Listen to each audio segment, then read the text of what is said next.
About a few dozen people are standing here outside in Toronto right now, braving the cold to show support and solidarity for Venezuela, which just recently had an attempted coup by Juan Guaido inside the country.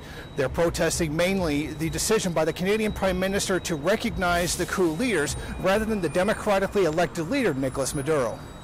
Since the Bolivarian Revolution came to power, the U.S. and other countries have carried out imperialist aggression against the country. Unending sanctions, threats, and outright terrorism by the U.S. have been used against Venezuela.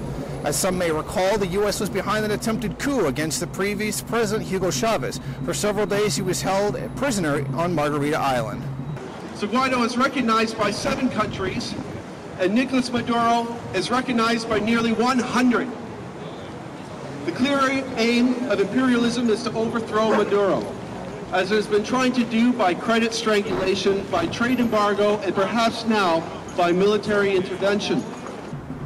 As the leaders of many Western countries were quick to recognize the usurper, so was Canadian Prime Minister Justin Trudeau. He said, "So let me say on behalf of Canada that we recognize and express our full support for the interim presidency of Venezuela assumed by the President of the National Assembly, Juan Guaido, in compliance with the Constitution of Venezuela." It is interesting that Prime Minister Trudeau would choose the side of the coup plotters, for which they claim that there was an invalid election, of which there has been no evidence actually supporting this allegation. Already the Prime Minister is being accused of supporting U.S. interests by carrying out the arrest of a Huawei CFO.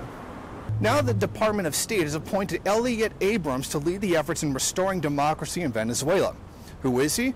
He's a man who was convicted in 1991 on 2 misdemeanor counts of withholding information from Congress during the Iran-Contra scandal. He was later pardoned by then-President George H.W. Bush.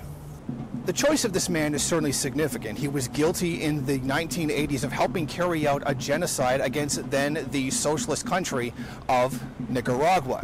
The fact that the U.S. would choose a man like this certainly sends a message to the entire world and the Venezuelans of what their intentions are in the country. And I was really angry at that, and I went up to the reporter afterwards and I said, you know, what kind of bullshit is this? Honest to God.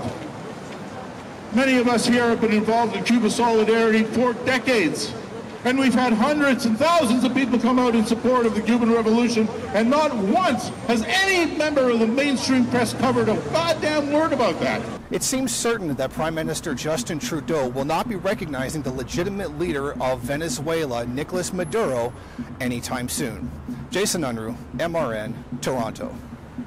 Thank you for watching. If you like this program, then please head over to my Patreon page and set up a monthly donation. It's your donations that keep this program running.